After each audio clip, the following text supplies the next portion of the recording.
미국이 휴스턴 주재 중국 총영사관을 전격적으로 폐쇄하기로 하면서 미중 갈등이 격화하고 있습니다. 중국의 보복 방안을 놓고 다양한 관측이 나오는 가운데 트럼프 대통령은 추가로 중국 공관을 폐쇄할 수 있다고 밝혔습니다. 코로나19 사태에 따른 수출 감소 등의 영향으로 2분기 경제 성장률이 마이너스 3.3%까지 떨어지면서 1998년 IMF 외환위기 이후 22년 만에 최악의 성적을 기록했습니다. 예상보다 상황이 악화하면서 정부의 성장률 목표 달성이 불투명해졌습니다. 강남의 아파트 한 동을 통째로 사들이기까지 한 부동산 사모펀드 규모가 현 정부 들어 3년 만에 2배나 급증하면서 100조 원을 넘어선 것으로 집계됐습니다. 부동산 정책의 실효성을 높이기 위해선 대책 마련이 시급하다는 지적입니다. 이인영 통일부 장관 후보자가 국회 인사청문회에서 다음 달로 예정된 한미연합훈련과 관련해 유연성을 발휘한다면 그에 맞춰 북한이 반응할 것이라고 밝혔습니다. 통합당은 이 후보자의 대북관과 아들 문제에 대해서 집중적으로 공세를 펼치고 있습니다. 정부가 의료 사각지대 해소와 감염병 대응을 위해서 앞으로 10년간 의과대학의 정원을 4,000명 늘리기로 했습니다. 대한의사협회는 의사 증원을 저지하기 위해 총파업 등 집단 행동도 불사하겠다고 밝혔습니다. 경기도 이천의 재수생 기숙학원에서 학생 70여 명이 식중독 의심 증상을 보이면서 역학조사가 진행되고 있습니다. 보건소가 학원의 급식시설을 조사한 결과 3종류의 식중독균이 검출됐습니다. 닉슨 미국 대통령은 2월 21일 북경공항에 도착, 현직 미국 대통령으로서는 처음으로 중공을 방문했습니다. 시청자 여러분 안녕하십니까? 더 뉴스 시작합니다. 앞서 보신 것처럼 1972년 2월 21일 6.25 전쟁 이후 얼어붙어 있던 미중 관계가 전환점을 맞았습니다. 이른바 핑퐁 외교를 통한 대화 분위기가 현직 미국 대통령이 중국을 방문할 만큼 무르익은 겁니다. 닉슨 대통령과 마오쩌둥 주석 두 나라 정상은 미중 관계 정상화 의지를 대내외에 알렸습니다. 소련을 견제하려는 미국과 소련과 대등한 위치로 올라서려는 중국의 속내가 작용했다는 분석입니다. 이후 미중 관계는 계속 발전해서 마침내 1979년 1월 1일 수교에 성공합니다. 그 뒤 40여 년이 지난 지금 미중 관계는 또 다른 갈림길에 섰습니다.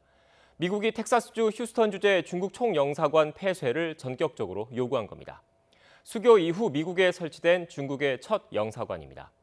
외교 공관 폐쇄는 단교 다음으로 강력한 조치인데 미국이 이를 요구한 건 1979년 수교 이후 처음입니다.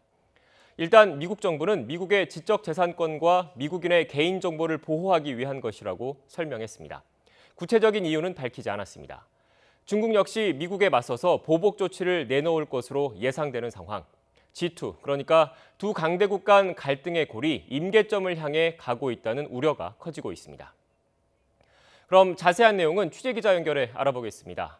앞서 전해드린 대로 미국의 휴스턴 주재 중국 총영사관 폐쇄에 맞서서 중국도 우한에 있는 미국 총영사관 폐쇄로 맞설 것이란 관측이 나오고 있습니다. 하지만 중국 내에선 우한이 아니라 홍콩에 있는 미국 총영사관의 폐쇄 또는 축소로 보복에 나서야 한다는 강경론도 제기되고 있습니다. 베이징 전화로 연결합니다. 강성웅 특파원. 네, 베이징입니다. 네, 중국도 자국 내 미국 총영사관을 폐쇄할 거다 이런 보도가 나왔는데 실제로 움직임이 감지되고 있습니까? 네, 어제 로이터 통신이 중국이 우한 소재 미국 총영사관 폐쇄를 검토한다 이런 보도를 했는데 실제로 오늘 중국 안의 반응을 보면 우한으로는 미흡하다 이런 반응이 더 많습니다. 우한 소재 미국 총영사관이 코로나19 확산 이후 아직 업무를 재개하지 못하고 있는 상황이어서 폐쇄를 한다 해도 보복 조치로서는 효과가 별로 없다는 논리입니다. 따라서 우한보다는 홍콩에 있는 미국 총영사관을 폐쇄 또는 축소시켜야 한다는 주장이 나오고 있습니다. 중국의 관변 매체인 글로벌타임스 신문이 이렇게 보도를 했는데 홍콩 시위 사태에 현지 미국 총영사관 직원들이 역할을 한 것 아니냐면서 홍콩 총영사관을 폐쇄하는 것이 더 명분이 있다 이런 주장을 내놓고 있는 겁니다. 관변 매체인 환구시보의 후시진 편집장도 현재 홍콩 주재 미국 총영사관 직원이 무려 1,000명이 넘는데 이들 가운데 200명만 남기고 모두 철수를 시키기만 해도 미국에 큰 타격을 줄 거다 이렇게 주장했습니다. 하지만 홍콩 소재 미국 총영사관이 폐쇄된다면 중국이나 홍콩 쪽도 경제적 피해가 예상되는 만큼 실제 이런 조치가 단행될지는 좀 어렵다 이런 반론도 나오고 있습니다. 네, 말씀 들어보면 중국이 격앙된 분위기인 것 같은데 공관 폐쇄 말고 다른 대응 수단도 거론되고 있습니까? 네, 현재 검토를 하고 있는 것 같은데 쉽지 않은 선택입니다. 왜냐하면 미중 관계가 계속 어렵고 중국의 국내 경제도 현재 상황이 만만치 않기 때문입니다. 현재 미중 간의 1단계 무역 합의를 통해서 중국이 미국산 농산물 그리고 공산품, 에너지 이런 것들을 대량 구입하고 있는데 혹시 이 부분을 지렛대로 쓸 수 있지 않을까 하는 검토를 하고 있는 것 같은 글들이 올라오고 있습니다. 글로벌 타임스는 휴스턴 주재 중국 총영사관이 미국 내에 8개 남부 쪽에 있는 8개 주를 관할하고 있는데 만약에 실제로 폐쇄가 이번 주에 된다면 미중 무역에서 수십억 달러의 타격이 예상된다 이런 보도를 했습니다.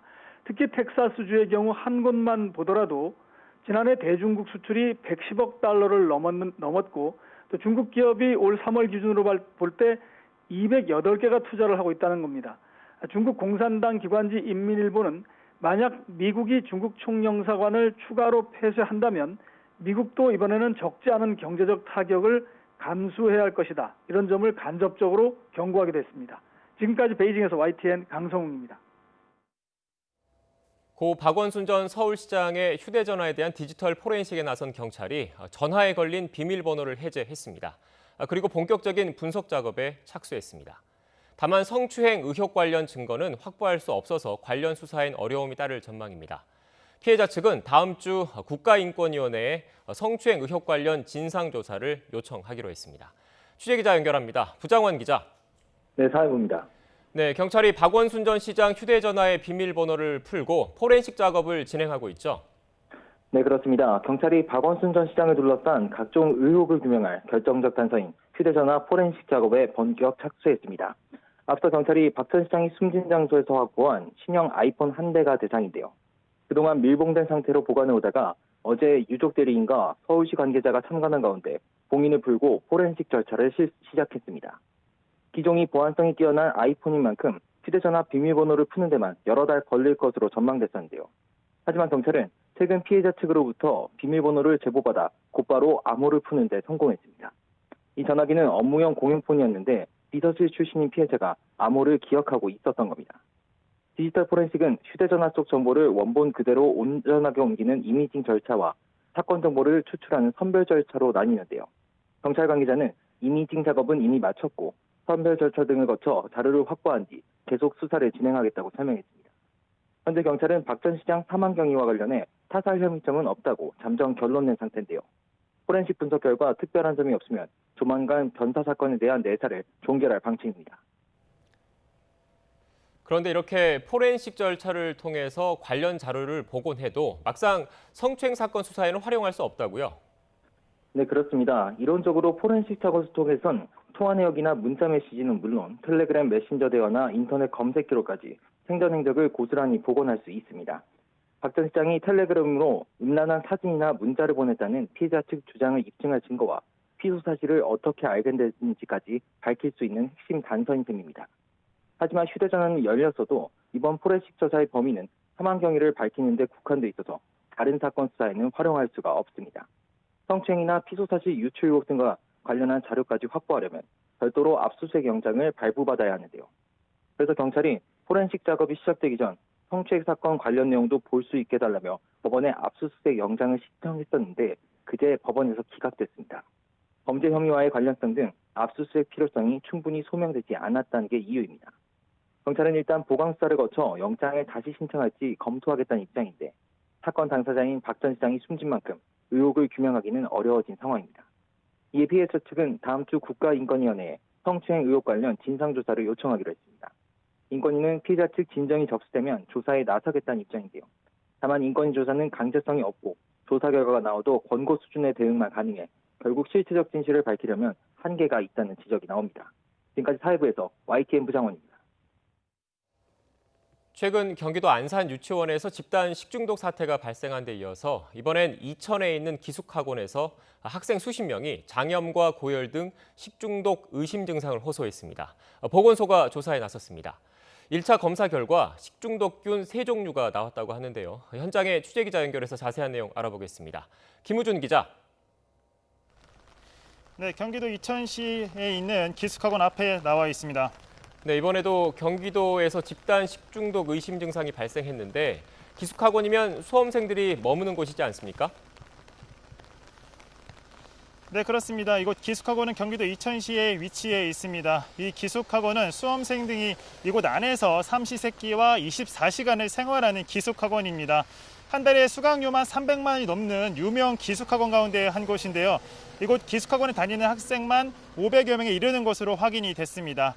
YTN 취재 결과 이곳 기숙학원에 다니는 학생 70여 명이 최근 집단 식중독 증세를 보인 것으로 확인이 됐습니다. 학원 측에 따르면 처음 증상이 나타난 건 지난 16일 밤입니다. 학생 일부가 설사 등 장염 증상을 보였고 다음 날부터 비슷한 증상을 보이는 학생이 급증했습니다. 대부분 복통과 고열 등을 호소하고 있는데 가벼운 증상을 보이는 학생들까지 포함하면 학원이 파악한 유증상자는 117명인 것으로 확인됐습니다. 학원은 지난 17일 보건소에 관련 내용을 신고했는데요. 이천시 보건소는 신고 당일 기숙학원을 방문해 증상을 보인 학생들을 대상으로 역학조사를 진행했습니다. 검체를 채취한 학생은 85명이고 보건환경연구원에 보존식에 대한 성분 분석 의뢰를 맡긴 상태입니다. 증상을 호소한 학생들 가운데 일부는 증상이 심해져 병원에 입원한 것으로 확인됐습니다. 고열이 나타난 학생도 있어 코로나19 진단 검사도 같이 받았는데 검사 결과 전원 음성 판정이 나왔습니다. 이른바 햄버거병으로 알려진 용혈성 요독 증후군 증상을 호소하는 학생은 없는 것으로 조사됐습니다. 집단 장염 증세에 대한 정확한 병명은 나왔습니까? 네, 보건소 측은 정확한 집단 병명에 대한 증상은 정밀 검사가 나와야지 알 수 있다는 입장인데요. 지금까지 현재 검체에서 나온 1차 결과는 나왔습니다. 검사 결과 현재 병원성 대장균과 흡착성 대장균 등 3가지 식중독균이 나왔다고 밝혔습니다. 학원 측은 식중독 원인으로 지난 14일 저녁 학생들에게 제공된 치킨을 의심하고 있는데요. 정확한 원인은 보존식에 대한 성분 분석 결과가 나와야 알 수 있을 것으로 보입니다. 보존식 분석 결과는 이르면 이번 주 안으로 나올 것으로 보입니다. 보건소는 학원 식단에 문제가 있다고 판단해 학원 측에 식당 운영 중지 권고 처분을 내렸습니다. 하지만 지금 현재 학원은 식당과 수업을 포함해 정상 운영하고 있습니다. 학원 측은 증상을 호소한 학생 대부분이 많이 호전됐고 학원을 폐쇄할 만큼의 심각한 단계는 아니라고 판단했다며 운영 이유를 밝혔습니다. 다만 증상이 있는 학생은 기숙학원 안에서도 따로 분리 조치했다고 설명했습니다. 지금까지 경기도 이천 기숙학원 앞에서 YTN 김우준입니다. 인천시가 수돗물 유충 발생 사고 보상과 관련해서 유충이 실제로 발견된 가정의 필터 구매 비용만 지원하기로 했습니다. 인천시는 이 같은 내용의 수돗물 유충 관련 보상 가이드라인을 정했다고 밝혔습니다. 보상 대상을 수돗물에서 실제로 유충이 발견된 것으로 한정한 것입니다. 유충이 발견된 공동주택에 대해선 저수조 청소비를 보상하고 피해 가구에는 필터 구매비를 지원합니다. 하지만 유충이 발견된 가정도 생수 구매비는 보상 대상에서 제외하기로 했습니다. 정부와 여당은 오는 2022학년도부터 10년 동안 의과대학 정원을 모두 4,000명 증원하기로 했습니다. 농어촌과 같은 의료 사각지대에서 근무하는 의사와 코로나19와 같은 감염병 대응을 위한 역학조사관 등을 늘리기 위한 결정입니다. 송재인 기자입니다. 코로나19 사태가 길어지면서 전문 의료 인력 부족 문제가 수면으로 떠올랐습니다. 여기에 의료진 복지 문제도 심각하게 제기되면서 더불어민주당과 정부는 의대 정원을 대폭 늘리기로 결정했습니다. 보건 의료 체계 전반에 대한 한계점도 드러났습니다.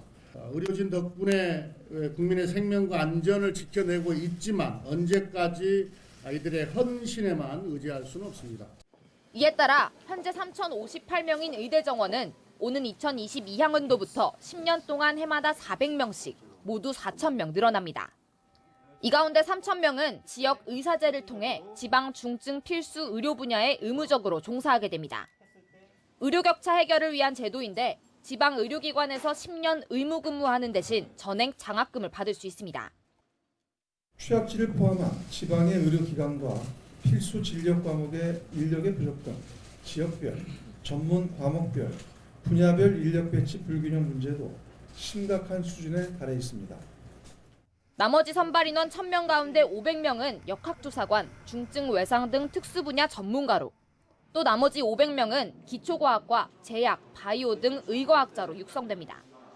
향후 10년간 한시적으로 늘려 의사가 부족한 지역, 특수 전문 분야, 바이오 메디칼 분야에서 종사할 수 있도록 양성해 나가고자 합니다. 이와 함께 당정은 의대가 없는 지역에 공공의대를 신설하는 방안을 적극적으로 추진할 계획입니다. 기존 의대 정원과는 별도로 정하는데 의무사관학교 형태로 만들 예정입니다. 또 의대 정원 확대와는 별개로 폐교된 서남대 의대 정원 49명을 활용해 전북 지역 공공의대 설립을 위한 입법도 나서기로 했습니다. 이를 바탕으로 교육부는 오는 12월 의대 정원 기본계획을 수립해 내년 5월 입시 요강을 발표할 방침입니다. YTN 송재인입니다. 의사단체는 정부의 의대 정원 확대에 정면으로 반발하고 나섰습니다. 대한의사협회는 오늘 오전 서울 여의도 국회 앞에서 기자회견을 열고 의사 증원 정책을 저지하기 위해서 총파업 등 집단 행동을 불사하겠다며 강경 대응을 예고했습니다. 의협은 대의원 총회 의결을 거쳐 8월 14일이나 18일 중 하루 전국 의사 총파업에 돌입하겠다는 계획입니다.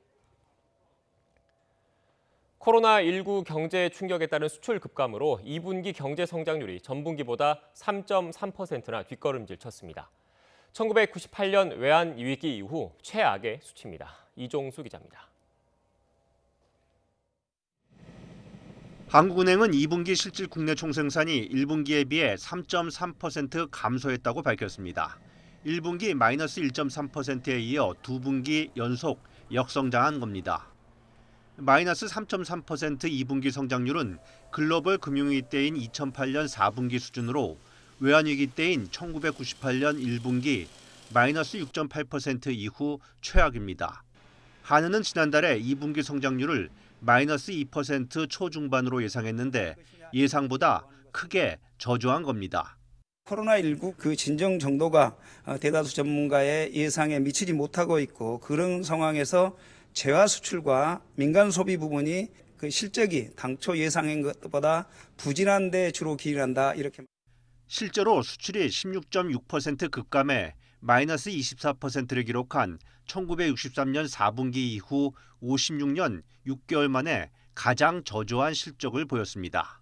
수입 역시 원유 등을 중심으로 7.4% 감소했고 설비 투자와 건설 투자도 운송장비 투자, 건물 건설 등이 위축되면서 각각 2.9%, 1.3% 줄었습니다. 다만 민간 소비가 긴급재난지원금과 개별소비세 인하 등에 힘입어 승용차, 가전제품 등 내구재 위주로 1.4% 늘었습니다. 2분기 실질 국내 총소득 역시 마이너스 2% 역성장했습니다. 다만 국제유가가 크게 떨어지는 등 교역조건 개선 덕에 감소폭은 실질 국내 총생산 성장률보다 작았습니다. 이주열 한은 총재는 최근 올해 성장률 기존 전망치 마이너스 0.2%를 낮춰 조정하는 게 불가피하다고 밝혔습니다. 코로나의 글로벌 확산세가 7월 들어서도 그 확산세가 가속화가 있다는 점, 그에 따른 우리 경제의 어떤 수출에 대한 부정적 영향 이런 것을 이제 반영해서 지난번 5월 전망치를 좀 조정이 불가피하겠다. 이 총재는 비관적 시나리오로는 올해 성장률을 마이너스 1.8%로 제시했는데 최악까지는 안 갈 것이란 기대를 갖고 있다고 말했습니다. YTN 이종수입니다.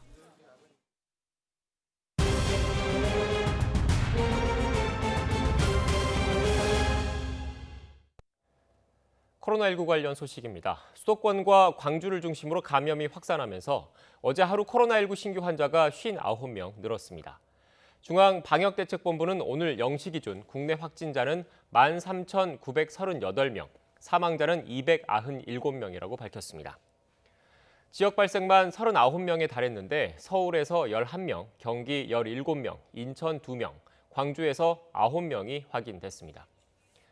신규 해외 유입 환자는 20명으로 이 가운데 5명이 입국자 검역에서 확진됐습니다. 중앙방역대책본부 브리핑이 시작됐습니다. 현장으로 가보겠습니다. 883명이 격리 중입니다. 중증 이상의 위중증 환자는 총 18명이고 어제는 사망자가 1명도 발생하지 않았습니다. 먼저 국내 주요 발생 현황을 자세히 말씀드리겠습니다. 서울특별시 강서구에 소재한 강서중앙데이케어센터와 관련해서 총 5명, 이용자 1명과 그 이용자 등의 지인입니다. 지인 4명이 추가로 확진되어 현재까지 총 20명이 확진되었습니다. 서울 강남구 금융회사와 관련해서 격리 해제 전 검사에서 1명이 추가 확진됨으로써 누적 확진자가 총 9명입니다. 서울 송파구 사랑교회와 관련하여 4명이 추가로 확진돼서 총 누적 확진자는 8명입니다. 특별히 송파구 사랑교회와 관련해서는 역학조사 결과 증상이 발현되었음에도 예배에 참석한 경우가 확인되었고 추가적으로 성가대 등에서 마스크 착용이 미흡했으며 반주 대신 노래 부르기가 이루어졌고 특별히 성가대의 소모임, 심지어 식사 모임도 이루어졌음을 확인하였습니다. 이러한 위험 요인들이 절대 반복되지 않도록 거듭 당부드립니다. 다음으로는 경기도입니다. 경기도 포천시에 주둔한 군부대와 관련해서 병사 1명, 그리고 군부대 내에 교육 및 상담을 담당하는 강사 2명, 그 강사의 가족 1명이 추가로 확진되어서 총 누적 확진자는 17명입니다. 현재 전파 경로와 관련해서 가장 가능성이 높고 추정되는 것은 강사 2명 중 1명으로부터 군대 내에 전파된 것으로 추정을 하고 있습니다. 강사 2명이 다 나중에 확진이 되었고 이 강사들이 추가로 방문한 4개의 다른 부대에 대해서도 공동으로 역학조사를 진행하고 있습니다. 현재까지 파악된 것으로는 이 강사분들이 강의 중에 마스크 착용이 미흡했던 것으로 조사되었습니다. 실내에 밀집된 환경에서 반드시 마스크 착용이 중요하다는 점을 다시 한번 강조드립니다. 다음으로는 광주광역시 방문 판매 모임과 관련해서 휴대폰 매장 관련 격리 해제 전 검사에서 2명이 추가 확진되어서 현재까지 총 150명의 누적 확진자가 발견되었습니다.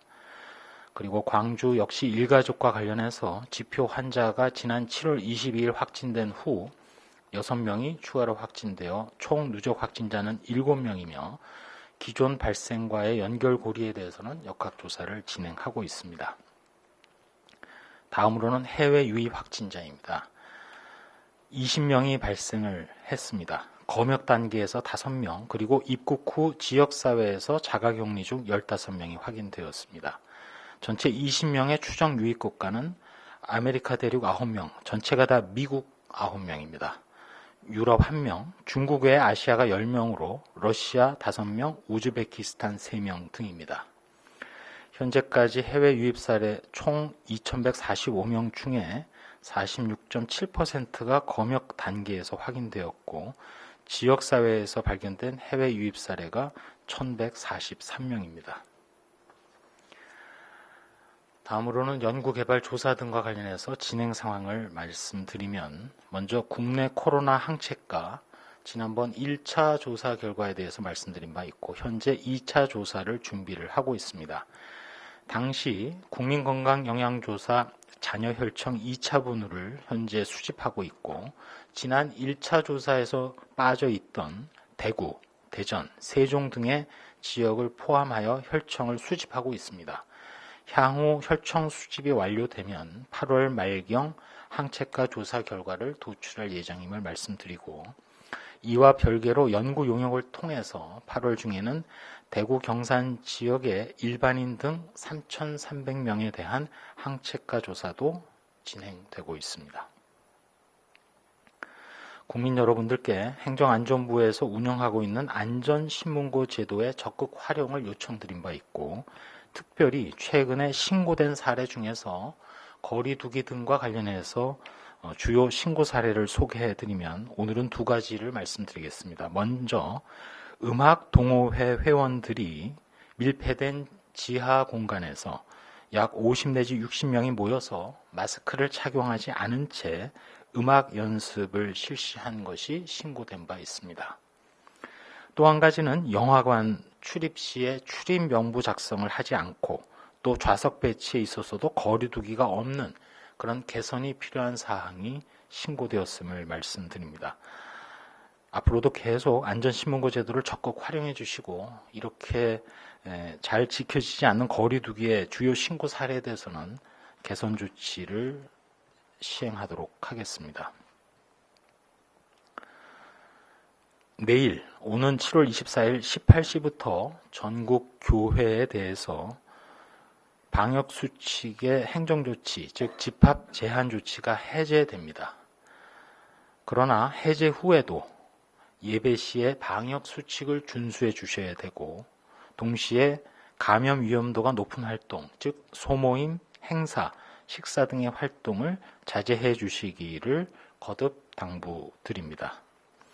많은 사람들에게 전파가 우려되는 정규 예배 외에 각종 대면 모임 활동 및 행사는 취소하거나 비대면으로 전환해 주시고 예배 시에도 마스크를 상시 착용해 주시고 충분한 거리 두기를 이행해 주시며 노래도 합창이 아닌 반주로 대신하며 통성 기도 등 큰 소리로 말하는 행위는 자제해 주시기 바랍니다.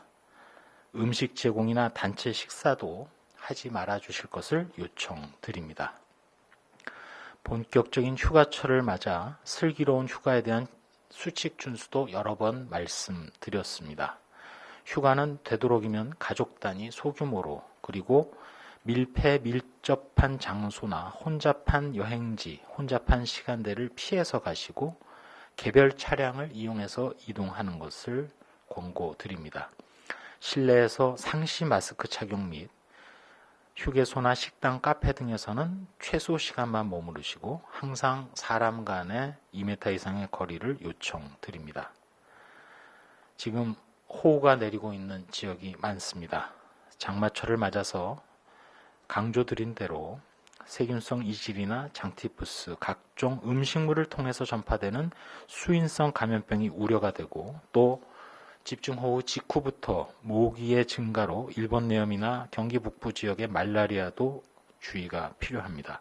항상 음식물을 충분히 가열해서 섭취해 주시고 조리한 음식을 오래 보관하지 않으셔야 하며 코로나19의 수칙과 마찬가지로 철저한 손 씻기를 포함한 개인위생 수칙을 부탁드립니다.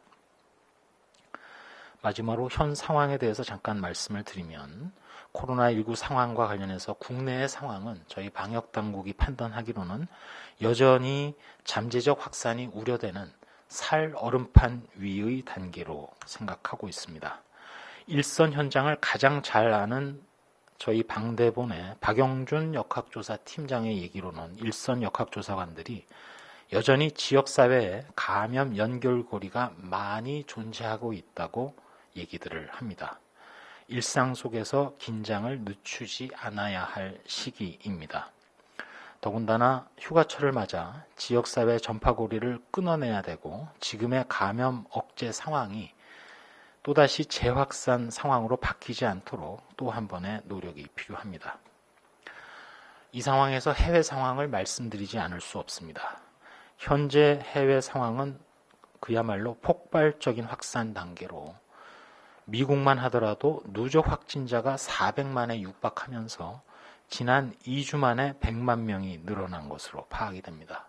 심지어 미국 내에 마스크 착용을 의무화하는 주, 도시, 지역도 증가하고 있습니다. 유럽도 예외가 아니어서 프랑스나 스페인 등 확산세가 다시 커지고 있고 이웃 일본도 일일 발생이 최고 수준에 근접한 상황입니다. 심지어 호주도 일부 지역을 중심으로 크게 환자가 늘어나고 있습니다. 저희 방역당국이 이렇게 전 세계 발생 현황에 관심을 가지는 이유는 첫째로 해외 유입을 통한 지역 전파 차단을 위해서 위험도 평가 그리고 특별 입국 관리에 더욱 철저를 기하기 위함이 있습니다. 두 번째로는 향후 치료제나 백신이 개발될 경우 특별히 환자 발생이 많은 선진국 또는 제약사가 있는 제조국 중심으로 백신의 독점이나 선구매 등 각국이 물량을 확보하는 데 어려움이 발생할 수 있는 예측 불허의 상황임을 인지하고 국제 상황을 예의주시해야 하기 때문입니다. 세 번째로 코로나19 유행을 잠재우려면 결국 유기적으로 연결된 전 세계가 다 같이 발생률을 낮춰야 합니다. 국내 방역 조치 방향을 설정하기 위해서도 따라서 전 세계 발생 현황에 관심을 안 가질 수 없는 상황입니다. 우리가 어려움 속에서도 한 걸음씩 나아가고 있는 생활 방역이라는 것은 방역의 방점만 있는 것은 아니고 생활도 함께 이루어져야 하고 일상과 방역 두 가지 목표를 달성할 때 진정한 의미가 있습니다. 앞서 말씀드린 대로 그간 교단의 감염 예방 노력으로 내일부터 전국 교회의 집합 제한 명령은 해제되지만 여전히 방역 수칙 준수, 소모임과 행사 단체 식사 같은 고위험 활동은 지금까지 해오신 것처럼 자제해 주시기를 거듭 부탁드립니다. 또 일부 사회복지시설이나 경로당 등 운영이 재개되었습니다. 이전보다도 더 큰 경각심과 배려로 고위험 계층인 어르신들의 감염 예방, 돌봄이 안전하게 이루어질 수 있도록 도와주시고 또 여기에 종사하시는 분들의 노고에 깊이 감사드립니다. 이상입니다.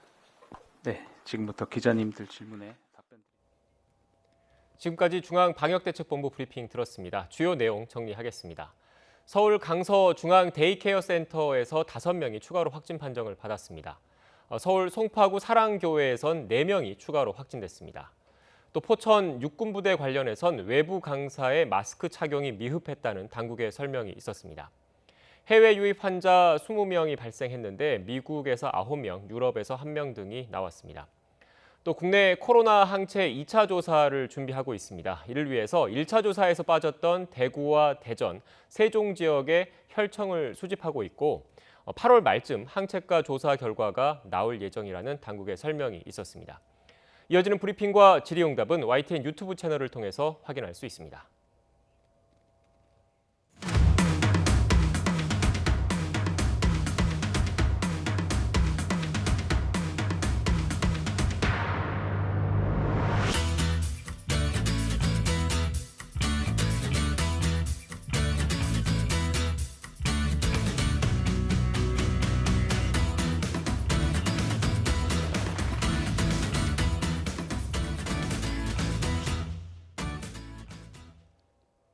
최근 한 사모펀드가 서울 강남에 있는 아파트 한 동을 통째로 사들여서 논란입니다. 특히 이 과정에서 대출 규제를 위반했다는 지적까지 나왔는데요. 수익형 부동산을 넘어서 아파트까지 통째로 매입하는 사모펀드. 투자일까요? 투기일까요? 또 이대로 둬도 괜찮은 건지 심상정 정의당 대표와 이야기 나눠보겠습니다. 대표님 안녕하십니까? 네, 안녕하세요. 네, 바로 질문 들어가겠습니다. 사모펀드가 아파트에 투자하는 것 어떻게 보면 이례적이라고 봐야 되지 않을까요? 이제 그동안의 정부는 부동산 펀드는 주로 상가 오피스나 물류나 또 리테일 분야에 투자하는 것으로서 아파트나 주택 분야는 다르다고 이야기를 해왔습니다. 네, 이번 그 사모펀드의 이런 모습 어떻게 보면 일각에서는 투자의 틈새 시장을 활용한 것 아니냐 이런 시각도 있는데 대표님께서는 어떻게 보십니까? 뭐 돈은 이제 높은 데서 낮은 세금이 높은 데서 낮은 데로 흐르니까요. 지금 부동산 펀드는 각종 세제 혜택 특혜를 갖고 있기 때문에 그동안에 이 부동산 펀드가 주택 시장을 교란하는 데 큰 역할을 했다고 저는 보고 있습니다. 네, 특혜를 받았다 이런 말씀을 하셨는데 구체적으로 어떤 부분에서 특혜가 있었습니까? 지금 이제 이 부동산 펀드는 7월 현재 지금 사모펀드 총 426조 중에 103조에 달하거든요. 네. 그런데 이게 그러니까 15년도에는 한 32조 규모였다가 문재인 정부 들어서서 2017년에는 한 52조, 지금은 100조 정도로 문재인 정부 3년 동안에 2배나 늘었습니다. 근데 그 과정에서 사모펀드에 대한 많은 특혜 지원이 있었죠. 2015년도에는 운영사를 인가제도에서 등록제로 바꿔줬고요. 또 2017년도는 가장 중요한 게 그 투자 한도를 400%로 대출 규모를 늘려줬습니다. 네. 그러니까 이런 규제 완화와 특혜를 타고 문재인 정부 이후에 급속도로 부동산 펀드 규모가 늘어난 거죠. 네. 앞서 그 준비된 그래픽도 함께 화면에서 나갔는데 대표님께서는 결국 네네. 이런 그 부동산 사모펀드와 관련해서 당국의 관리 감독이 부실했다, 허술했다 이렇게 보고 계시는 거죠? 그동안에 이 부동산 임대 사업자 특혜에 대해서는 많은 지적을 해왔는데요. 이제는 이제 부동산이 금융화돼서 이런 이제 사모펀드 형태로 또 그러니까 부동산 펀드나 리츠 같은 형태로 이제 큰 규모로 부동산 시장에 개입해서 부동산 시장을 교란하는 데 큰 역할을 해왔다고 봅니다. 이런 네. 부분에 대한 리서치가 부족하고 또 이 부분에 대한 대책도 지금 나오지 않고 있습니다. 저희가 며칠 전에 국토부 업무 보고를 받으면서 이런 부동산 펀드가 주택 시장에 미친 영향을 조사한 바가 있느냐 이렇게 물었는데 전혀 없는 것으로 드러났습니다. 이 부분에 대한 대책이 빨리 마련돼야 된다고 봅니다. 네. 정의당 쪽에서는 대책이 빨리 마련돼야 한다고 말씀하셨는데 어떤 대책 생각하고 계십니까?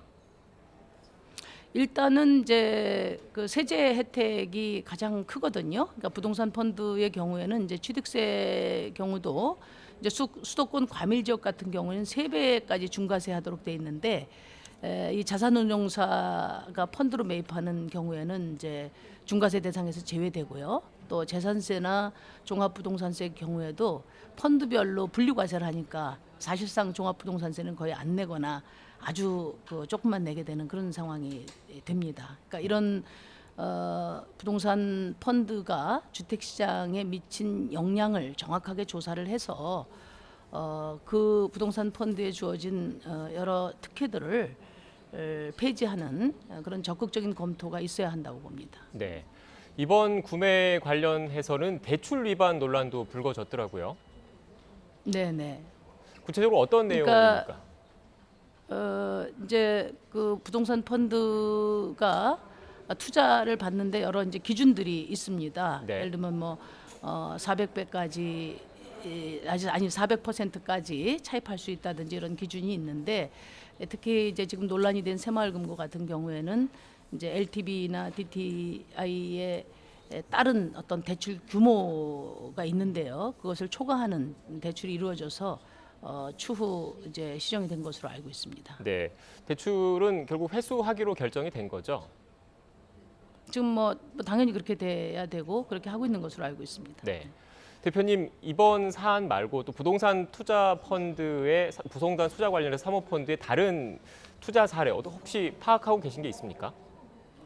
이제 국토부가 관리하는 리츠 펀드라는 게 있는데요. 네. 이게 이제 총 규모가 한 52조 원 정도 되는데 이게 이제 주택 분야에 투자되는 것이 한 32조, 한 62% 정도 됩니다. 근데 중요한 것은 이 부동산 펀드가 어떤 방식으로 투자하는지는 전혀 알려져 있지 않기 때문에 이 부분이 주택시장에 어느 만큼의 교란 요인이 되는가를 철저하게 분석해 봐야 한다고 보거든요.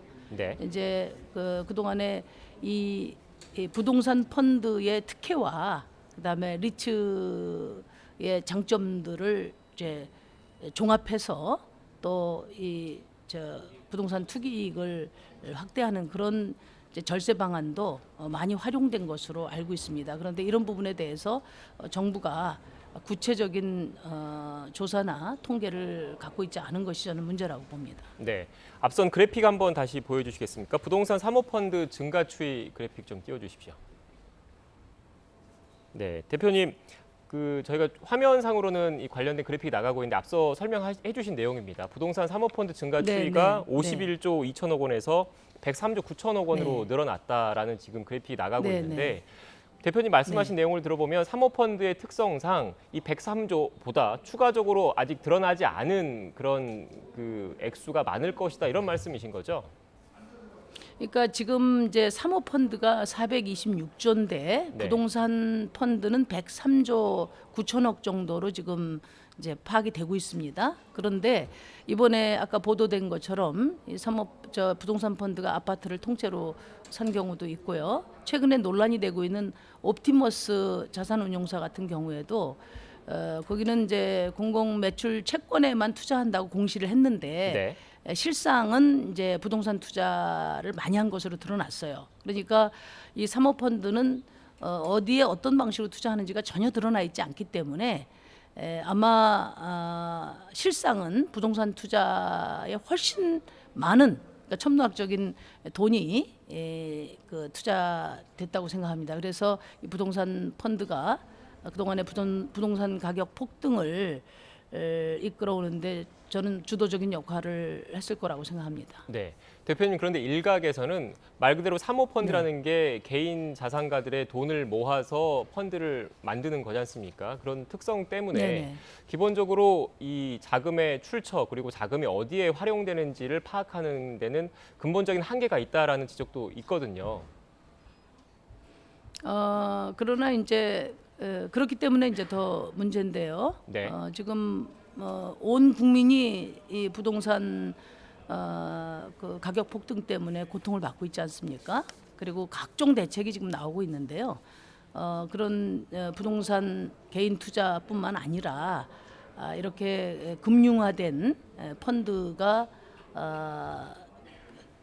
주도적인 어떤 역할을 해왔다는 해왔을 수 있기 때문에 이 부분에 대한 철저한 조사 대책이 필요하다고 생각합니다. 그리고 투자를 막자는 것이 아니라 공평하게 하자는 거죠.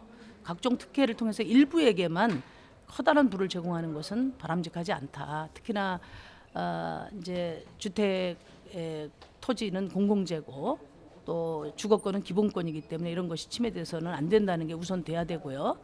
또 이제 시장 경제 측면에서 보더라도 이런 부동산 투기 시장으로 돈이 흘러 들어가는 것보다는 생산적 분야로 돈을 유인하는 것이 정부가 해야 될 일이라고 생각합니다. 네, 대표님 연장선상에서 사모펀드의 부동산 투자가 이렇게 논란이 되는 것 결국 뛰고 있는 서울 집값, 수도권 집값 때문인 것 같은데 지금 문재인 정부의 부동산 정책 전반적으로 어떻게 평가하고 계십니까? 문재인 정부의 부동산 정책은 뭐 핀셋 뒷북 정책으로 그동안에 22번 대책이 발표됐지만 역대 정권에서 최대 집값 폭등을 낳았다고 생각합니다. 한마디로 실패했다. 이 점에 대한 정부의 진정한 사과가 있어야 된다고 보고요. 가장 중요한 것은 부동산 조세 정의를 확실하게 세워서 불로소득은 확실하게 세금으로 환수한다. 이 원칙을 세웠어야 되고 또 공급 정책은 투기용 수요를 뒷받침하는 것이 아니라 철저히 집 없는 실수요자를 위한 저렴한 주택 공급이 이루어져야 한다. 이 두 가지 원칙이 충실하게 지켜지지 않은 것이 저는 오늘의 부동산 정책 실패를 낳은 것이다 이렇게 봅니다. 네, 대표님 최근에 문재인 정부에서 양도세와 종부세를 인상을 해서 이제 그 부동산과 관련된 세금을 인상을 했고 또 공급 확대와 관련해서 공급 대책도 조만간 내놓을 것으로 보입니다.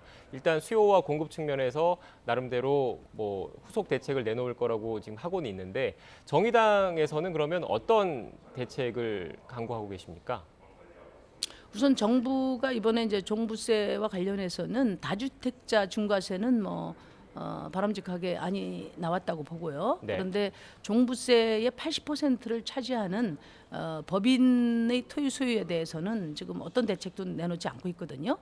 이제 종부세의 80%를 차지하는 게 바로 기업, 그러니까 법인의 토지 소유인데 이명박 정부 때 이 종합합산토지, 별도합산토지의 세율을 거의 유명무실화 시켜놨어요.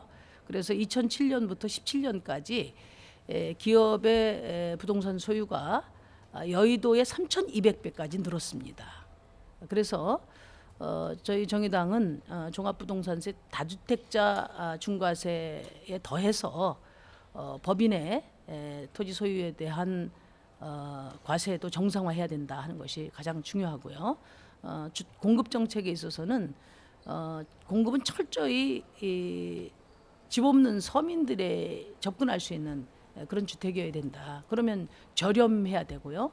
지금 청년 40대 많이 이야기하는데 어떤 청년이 서울에서 아무리 집값이 싸더라도 집을 살 수 있겠습니까? 그래서 저렴한 실수요자를 위한 주택 공급과 더불어서 장기적인 주거 안정을 위해서 공공임대주택을 대폭 확대할 필요가 있다. 그리고 최근에 논란이 됐습니다마는 그린벨트 폐지가 아니라 정부와 공공이 소유하고 있는 그런 토지를 적극적으로 활용해서 저렴한 공공 임대주택을 대량 공급하는 것이 바람직하다 이렇게 보고 있습니다. 네, 대표님 마지막으로 간략하게 현재 여권에서 추진하고 있는 검토되고 있는 그리고 거론되고 있는 행정수도 이전 문제에 대해서는 어떻게 생각하십니까? 행정수도 이전은 저희 정의당이 대선 때도 공약했고 총선 때도 이제 약속을 드렸어요. 저희 정의당뿐만 아니라 모든 당이 다 동의를 하고 있습니다만 문제는 이것은 이제 개헌을 하거나 또 그에 준한 국민적 동의 절차가 필요하기 때문에 제가 여당에게 개헌 계획이나 동의 절차와 관련해서 로드맵을 책임 있게 제시하라 이렇게 주문을 해놓고 있습니다. 여권에서 나오는 그런 로드맵을 보면서 저희 정의당도 행정수도 이전 논의에 적극적으로 참여하려고 생각 중입니다. 네, 알겠습니다. 지금까지 심상정 정의당 대표와 이야기 나눴습니다. 오늘 말씀 고맙습니다. 네, 감사합니다.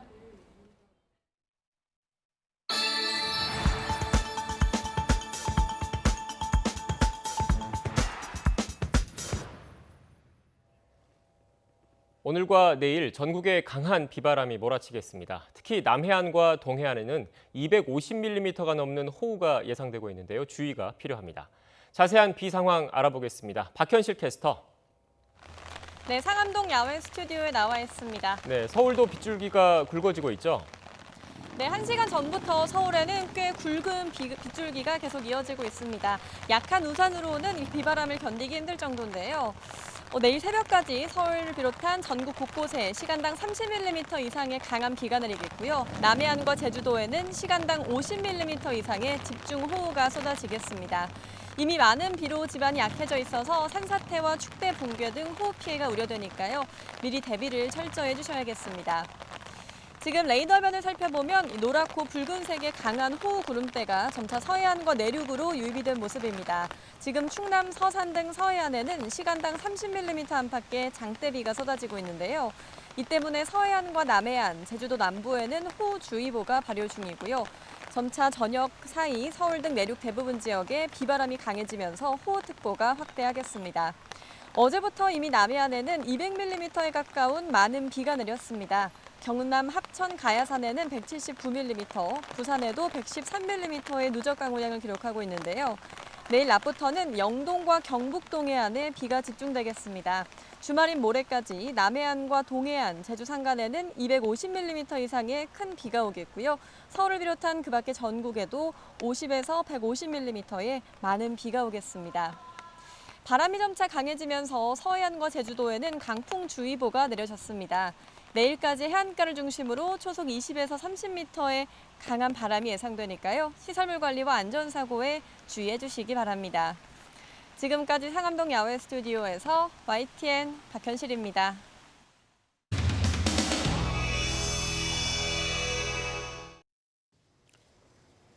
법무부 장관 나와주시기 바랍니다. 평소 성범죄에 대해서 단호한 입장이셨죠? 네.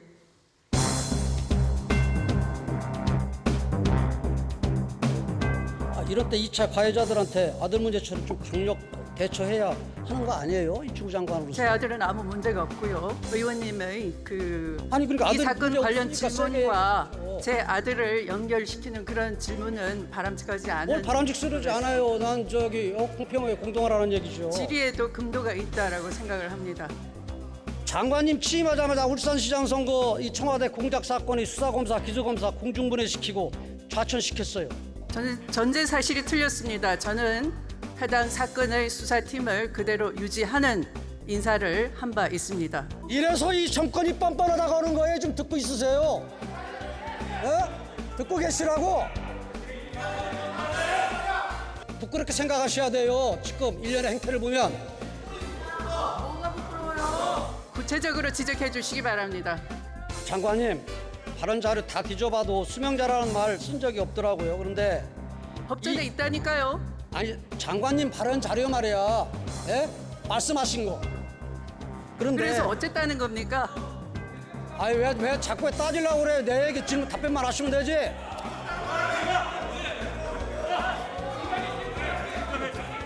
국무회의 지금 싸우러 나왔어요?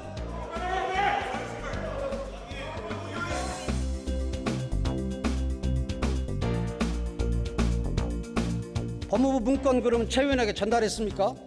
의원님은 페이스북 하십니까? 네, 합니다. 네, 그러면 페이스북이라는 건 전파돼서 갔겠죠. 그래서 의심스러운 거예요. 왜냐면은 2시간 정도의 그 전파는 그 사이에 저의 글이 이미 그래서 제가 저희와 국민들이 의심하는 거예요. 뭐냐면은 이 페이스북을 하는 국민은 전혀 의심하지 않습니다. 봐봐 들어보세요. 법무부 장관이 그러니까 지금 이 나라꼴이 이제 공정과 정의가 무너졌다고 그러는 거예요. 그걸 의원님만 그렇게 주장을 하시는 거죠? 저만요. 지금도 그러면 왜 저 탄핵 소추안을 지금도 냈겠어요? 공정과 정의를 세워달라고. 그러면 탄핵 소추안을 냈겠어요? 나 혼자만 얘기하면. 야당 권력의 남용 아닙니까? 이 수명자라는 표현이 주로 군사법원에 사용되는 거예요. 그래서 아니 분별 용어 사전에 있다니까요. 아니 내 말 끊지 마시라고요. 표기 좀 주세요, 의장님. 의장님. 이거 시간 들어도 표기 좀 주세요.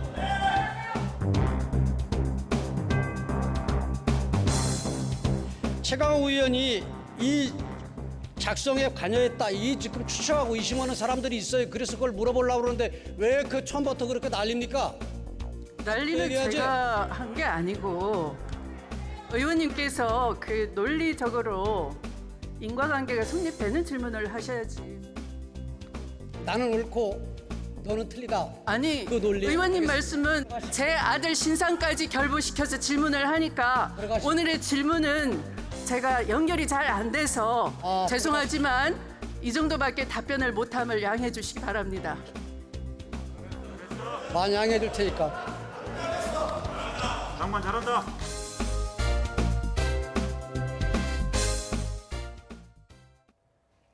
네, 조금 전 돌발 영상에서 추미애 법무부 장관과 통합당 의원들 간의 설전 장면 보셨습니다.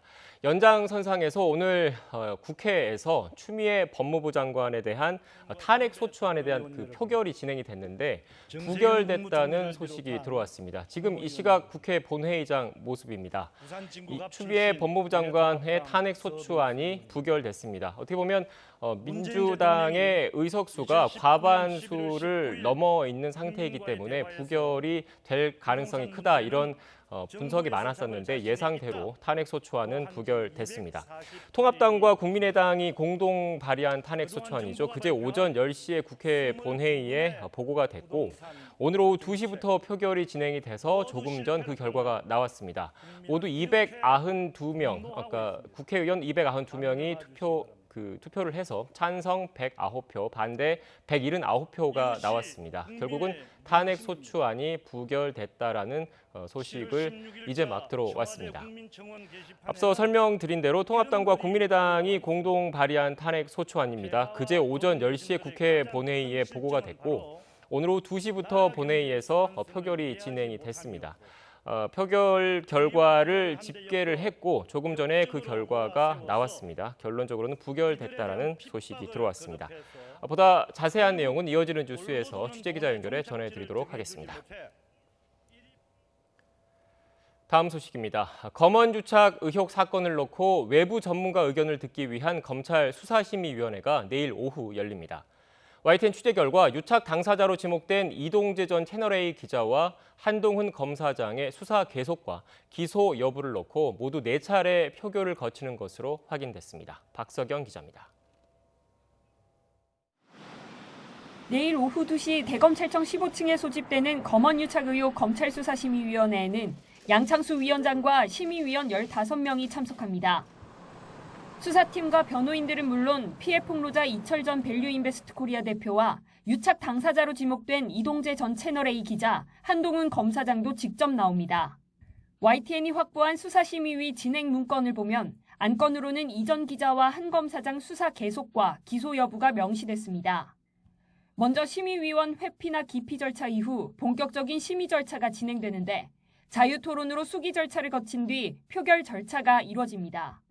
심의 절차는 수사팀에 이어 이 전 대표와 이 전 기자, 한 검사장 순서로 진행되고 각각 의견 개진 25분과 질의응답 15분이 배정됩니다.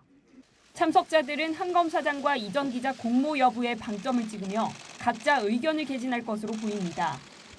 이 전 기자가 이미 강요미수 혐의로 구속된 만큼 한 검사장이 이 전 기자 취재 과정에 얼마나 관여했는지가 가장 큰 쟁점이 될 전망입니다. 심의위가 필요하다고 결정하면 범죄 성립 여부를 두고 수사팀과 의견을 다퉜던 대검 형사부에서도 의견서를 제출할 수 있습니다.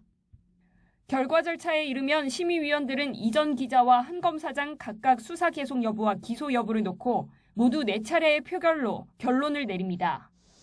이에 따라 이번 사건 제보자나 MBC 측이 고소고발당한 사건에 대해선 별도의 판단이 나오지 않을 가능성이 커 보입니다. 수사심의위 권고에 강제력은 없지만 검찰은 심의위 결정을 존중해야 하는 만큼 이를 따르지 않기엔 부담이 따릅니다. 이 전 기자와 한 검사장의 녹취록과 녹음 파일이 전면 공개됐지만 공모 여부에 대한 해석은 엇갈리는 가운데 심의위의 권고가 이번 수사의 분수령이 될 것으로 보입니다. YTN 박석영입니다. 제주항공이 끝내 이스타항공 인수를 포기했습니다. 제주항공은 오늘 이스타항공 경영권 인수를 위한 주식 매매 계약을 해제했다고 공시했습니다. 제주항공은 정부의 적극적인 지원 의지와 중재 노력에도 지금 상황에서 인수를 강행하기엔 짊어져야 할 불확실성이 너무 크다고 판단했고 주주를 포함한 이해관계자들 피해에 대한 우려가 큰 것도 사실이라고 덧붙였습니다. 그러면서 이번 인수합병이 결실을 거두지 못한 것에 안타깝다고 말했습니다. 이라크 현지에서 코로나19에 감염돼 치료받던 우리 파견 근로자 1명이 또 숨졌습니다. 사망자가 3명으로 늘었습니다. 이렇게 이라크 현지 상황이 악화하자 정부가 이라크 파견 근로자를 데려오기 위해서 공군 공중급유기를 이라크로 보냈습니다. 김문경 기자입니다. 이라크 건설 현장에서 코로나19에 확진돼 치료받던 우리 50대 근로자 1명이 또 숨졌습니다. 이 근로자는 이라크 주변국에서 투입될 응급 의료 전용기를 타기 위해 대기 중이었다가 변을 당한 것으로 알려졌습니다. 민간 항공기를 통한 귀국이 지연되자 정부가 공군 공중급유기를 이라크에 파견했습니다. 급유기 내부엔 코로나19 증상을 보이는 근로자를 위한 별도의 공간도 마련했습니다. 현지 급박한 일정을 고려해 처음으로 공중급유기를 재외국민 수송에 투입한 겁니다. 코로나19 방역 대책을 철저히 강구한 상태에서 재외 국민들을 안전하게 모셔올 수 있도록 최선을 다하겠습니다. 공중급유기엔 군의관과 검역관 등으로 구성된 정부 신속 대응팀이 탑승해 근로자들의 귀국을 지원합니다. 급유기 2대에 나눠 타고 귀국하는 이라크 현지 근로자는 모두 290여 명. 800여 명의 현지 체류 국민 가운데 귀국을 희망한 사람들로 필수 인력은 이라크 재건 사업을 위해 계속 머물 것으로 보입니다. 이라크 파견 근로자들은 귀국 즉시 진단 검사를 받을 예정인데 음성 판정이 나오면 곧바로 충북 충주와 보은의 임시생활시설에 입소해 2주간 머물 예정입니다. YTN 김문경입니다.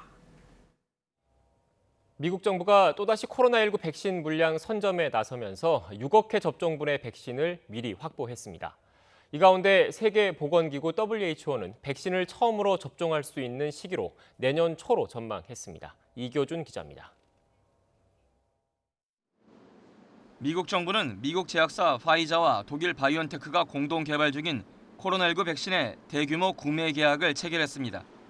1차 계약 대금만도 19억 5천만 달러, 우리 돈 약 2조 3천억 원에 달합니다. My administration reached a historic agreement with Pfizer to produce and deliver 100 million doses of their vaccine immediately following its approval. 이번 계약에 따라 3상 임상 시험에서 백신의 효능과 안전성이 입증되면 우선 1억 회분을 넘겨받고 5억 회분을 추가로 확보할 수 있습니다. 화이자와 바이온테크는 현재 적어도 4종류의 백신을 임상 시험 중인데 이르면 올 10월쯤 당국의 비상 사용 승인을 신청할 수 있을 것으로 보고 있습니다. 미 정부는 이 백신을 국민에게 무료로 제공할 계획입니다. And the great thing is that the deal is that the vaccine will be free for American participants, American potential patients. 미 보건복지부는 백신 무료 제공을 위해 아스트라제네카와 노바백스 등 제약사와도 협의하고 있습니다. 이 가운데 세계보건기구 WHO는 코로나19 백신의 첫 상용화 시기에 대해 다소 신중한 전망을 내놓았습니다. 마이클 라이언 WHO 긴급준비대응 사무차장은 백신 개발에 진전을 보이고 있다면서도 내년 초 이후에야 접종이 가능할 것이라고 말했습니다. 라이언 사무차장은 몇몇 백신 후보가 임상 3단계에 있으며 안전성과 면역 반응 생성에서 모두 성공했다고 설명했습니다. 그러면서 WHO는 백신이 개발될 경우 생산 능력을 확대해 모든 사람에게 접종 혜택이 돌아갈 수 있도록 노력하고 있다고 밝혔습니다. YTN 이교준입니다. 트럼프 미국 대통령이 마스크 착용은 애국이라면서 입장을 바꾼 뒤 마스크 착용을 의무화한 주가 늘고 있습니다. 캘리포니아주는 코로나19 누적 환자가 40만 9천 명을 넘어서 뉴욕주보다 많아지면서 미국 내에서 가장 많은 확진자가 나온 주가 됐습니다. 이동헌 기자입니다. 미국 미네소타주가 주 차원에서 실내에서의 마스크 착용을 의무화했습니다. 지난주 의료계에서 마스크 착용 명령을 요청했을 때 부정적이었던 주의회의 공화당 지도자들이 입장을 바꾼 겁니다. If we can get a 90 to 95% compliance, which we've seen the science shows, we can reduce the infection rates dramatically.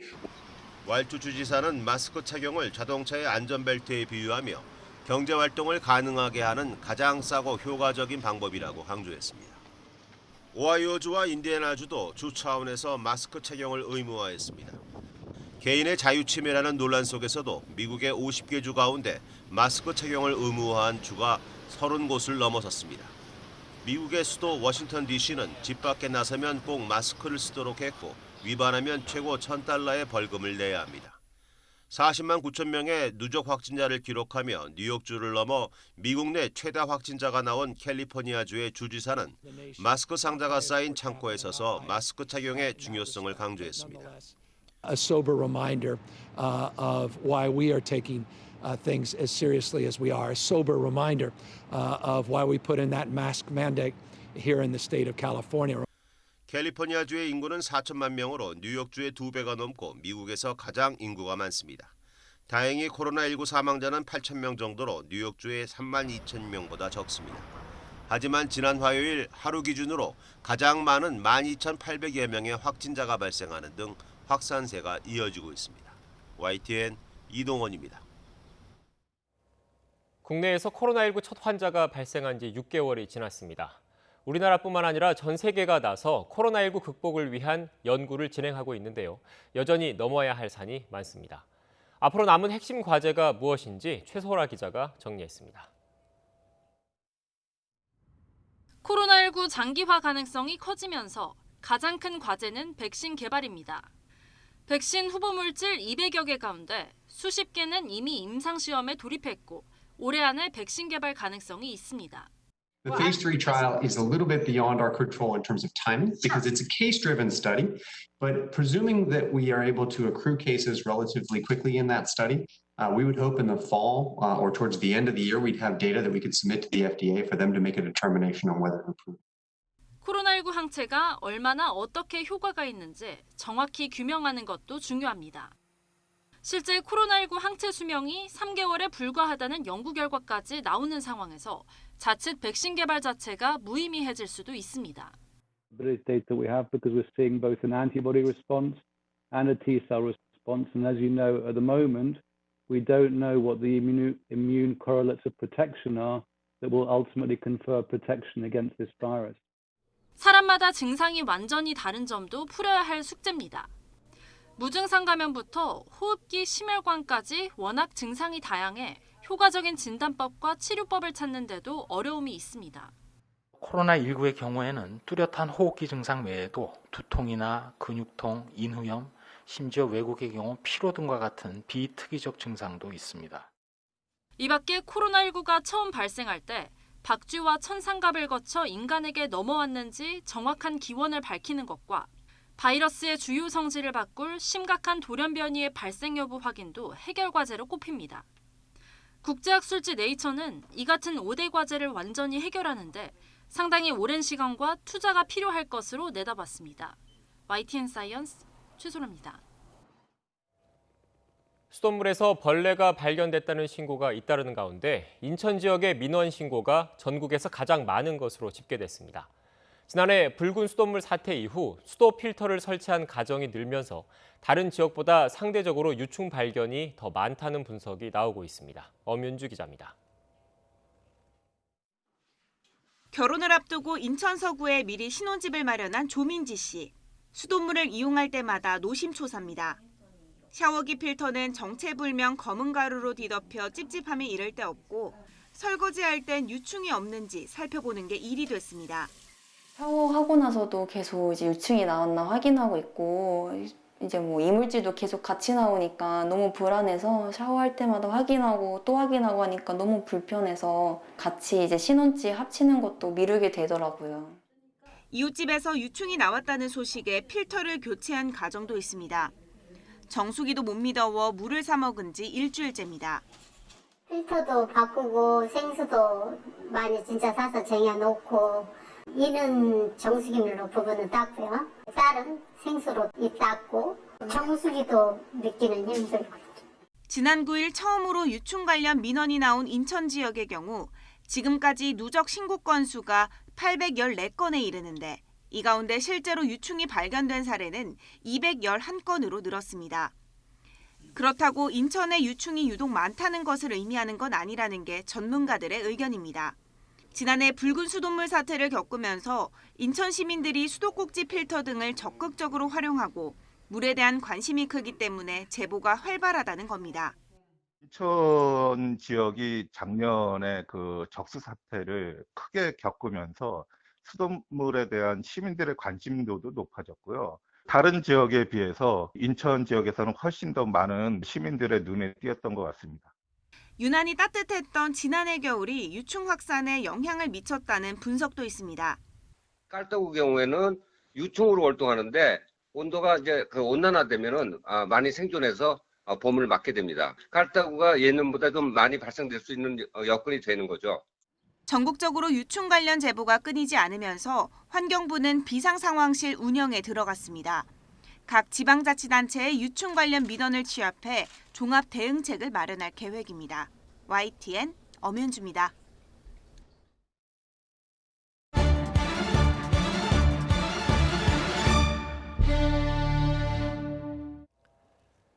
미 국무부는 휴스턴 주재 중국 총영사관 폐쇄 방침이 미국인의 지적 재산권과 개인정보를 보호하기 위한 것이라고 밝혔습니다.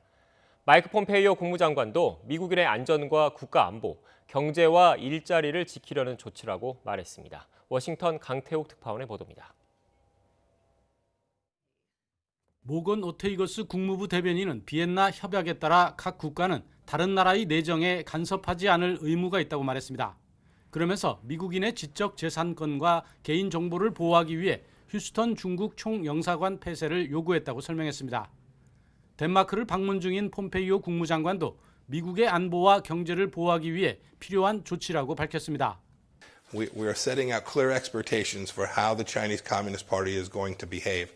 And when they don't, We're going to take actions that protect the American people, protect our security, our national security, and also protect our economy and jobs. 또 휴스턴 중국 총영사관 폐쇄 방침은 트럼프 대통령의 뜻에 따른 것이란 점도 확인했습니다. 중국의 행위들을 더는 그냥 둘 수 없다고 강조했습니다. President Trump has said enough. We're not going to allow this to continue to happen.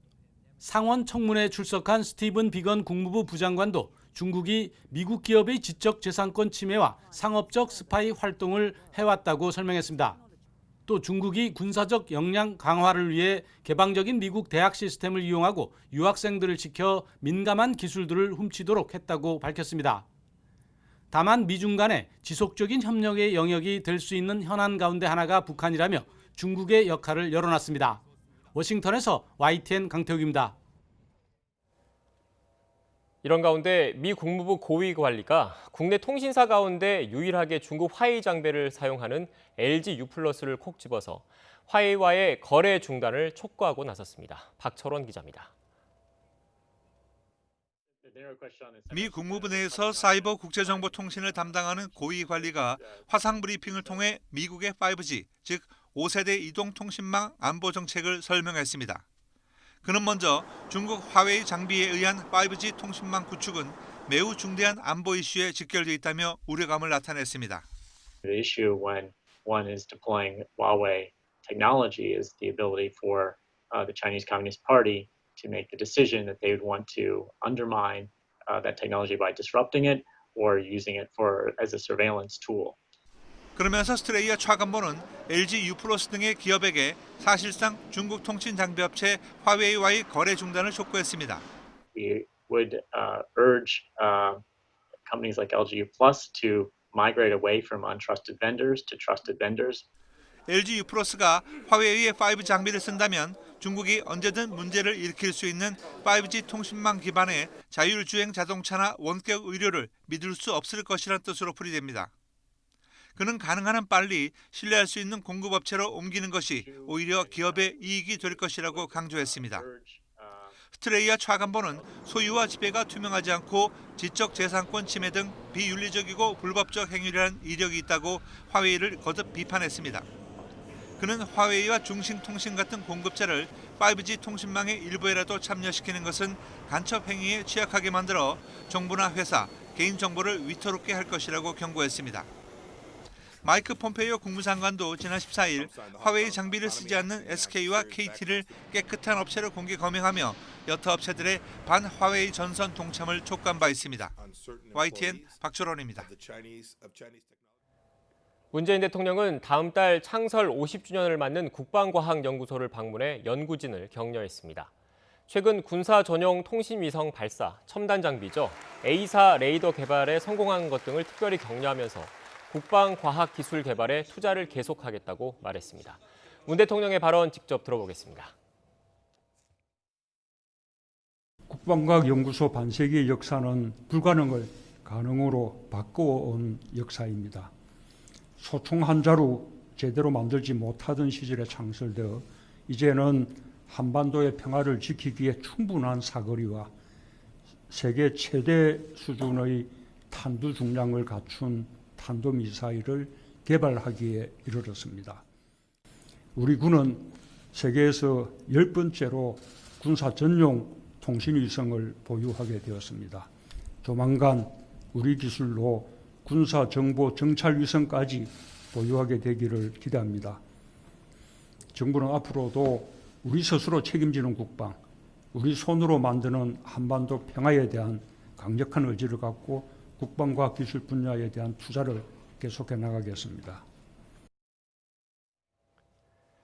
북한 김정은 국무위원장은 황해북도 황주 광천 닭공장 건설 현장을 시찰하면서 민생 챙기기에 나섰습니다.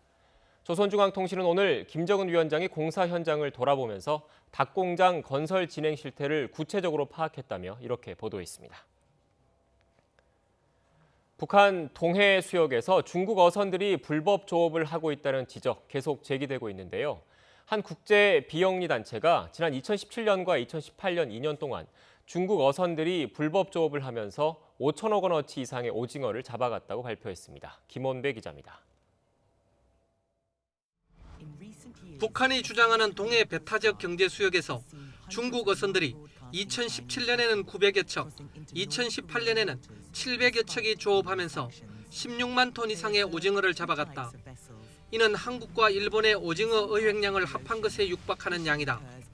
금액으로 따지면 약 4억 4천만 달러, 우리 돈으로 5,253억 원에 달하는 것으로 추정된다. 국제 비영리 단체인 글로벌 어로 감시의 국제연구팀이 북한 내 검은 어선단 조명이란 제목으로 국제 학술지 사이언스 어드밴시스에 발표한 내용입니다.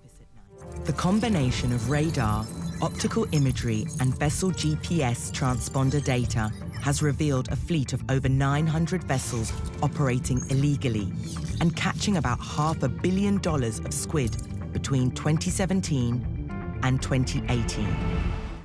연구팀은 2017년 유엔 안전보장이사회에서 채택한 제재 결의는 북한 내에서 외국의 어로를 금지하고 있다면서 중국 검은 선단의 조업은 이를 위반한 것일 수 있다고 지적했습니다.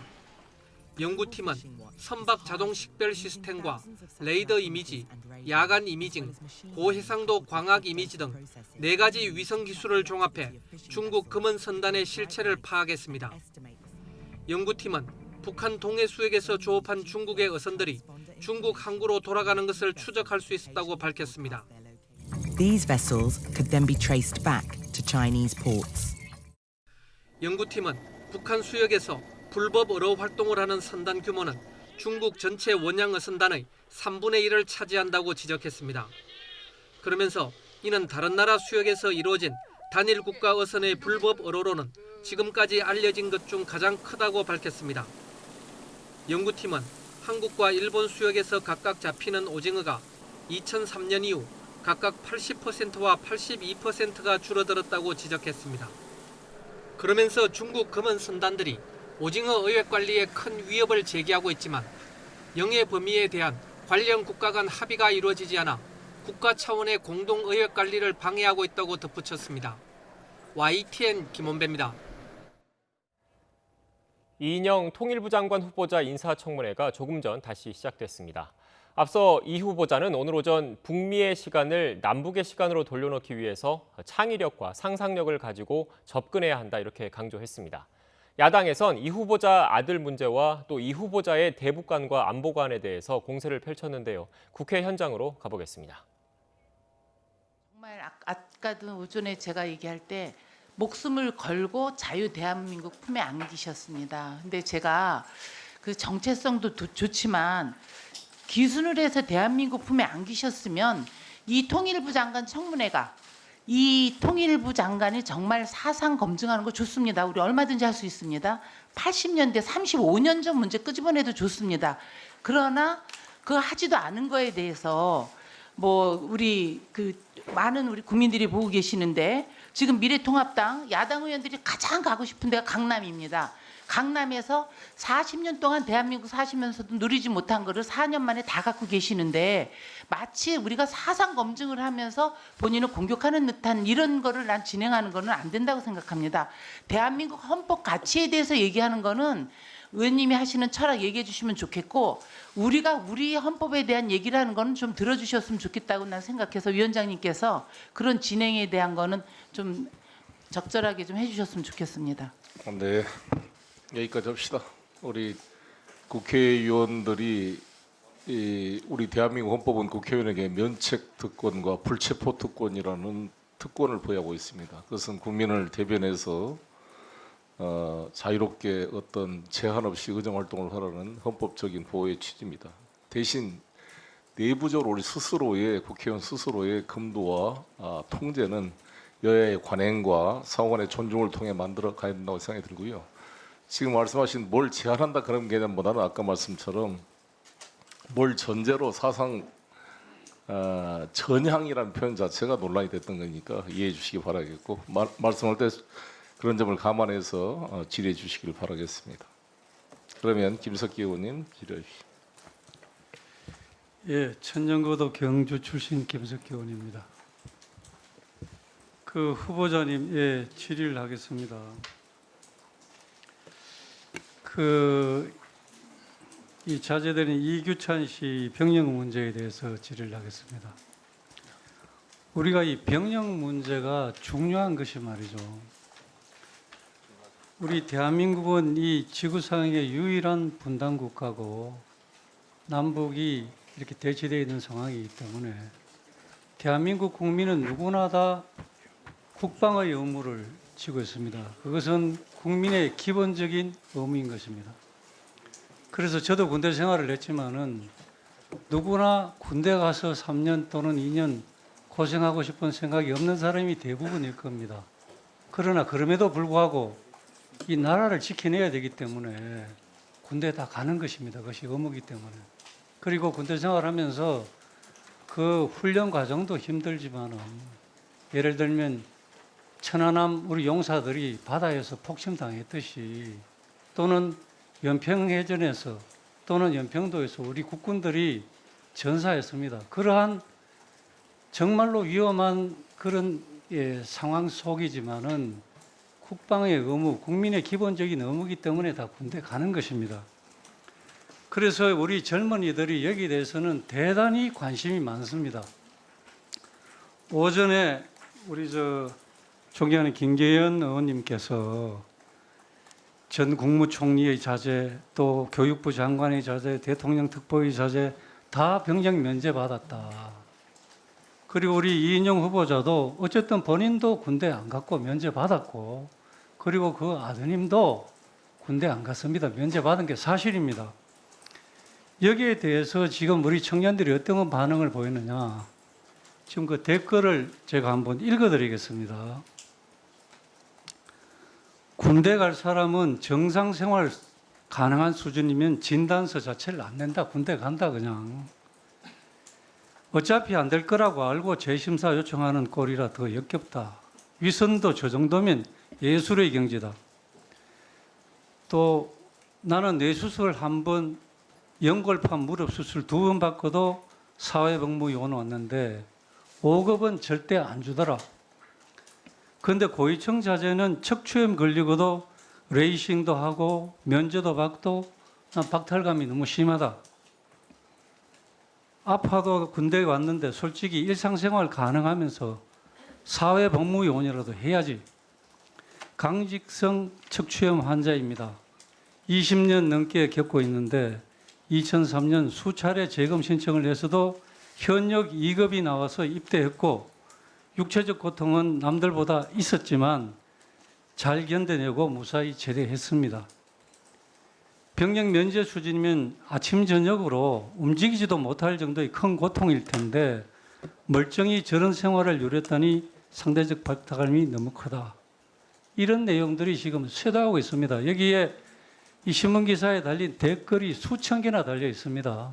그런데 저희들이 의심을 하지 않을 수 없는 게 후보자의 자제께서는 병역 면제를 허리 때문에 받았다고 했는데 면제 판정받기 열흘 전에 그 무거운 물통을 그냥 자유스럽게 들고 다니는 게 동영상이 나왔지 않습니까? 어떻게 그런 일이 있을 수 있습니까? 이 중요한 국방의 의무를 도저히 수행할 수 없다고 해서 도저히 아파서 못 간다고 했는데 그 동영상을 보면 자유자재로 놀고 그 무거운 것을 들고 다닙니다. 저도 이 허리를 아파본 적이 있는데 많이 아프면요.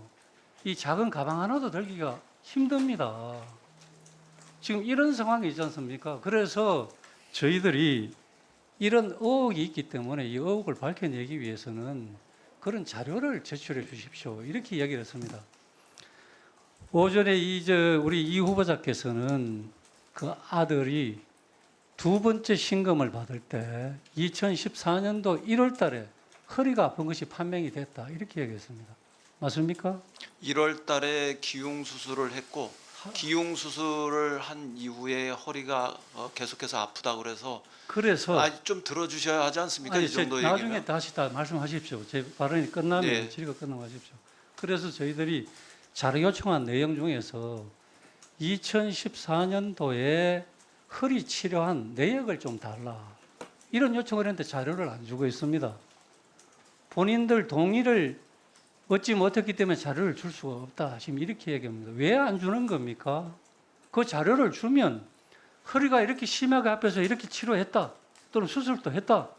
이런 자료를 주면 다 해명이 되는데 자료를 안 주고 있습니다. 제가 오전에 위원장님께도 자료를 2번씩이나 요청을 했습니다. 그럼에도 불구하고 현재 이 시간까지도 자료를 안 주고 있습니다. 이런 상황인데도 여기에 대해서 의심을 하는 것이 합리적이지 않습니까?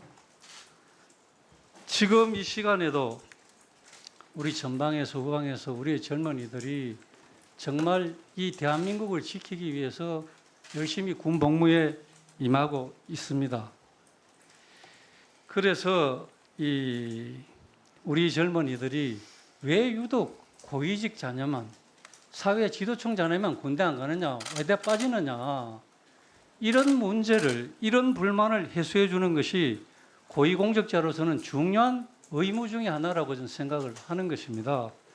그래서 저희들이 우리 후보자님께, 후보자께서 이게 왜곡됐다, 억울하다고 자식고 하시니까 그 자료를 명명백백하게 내라.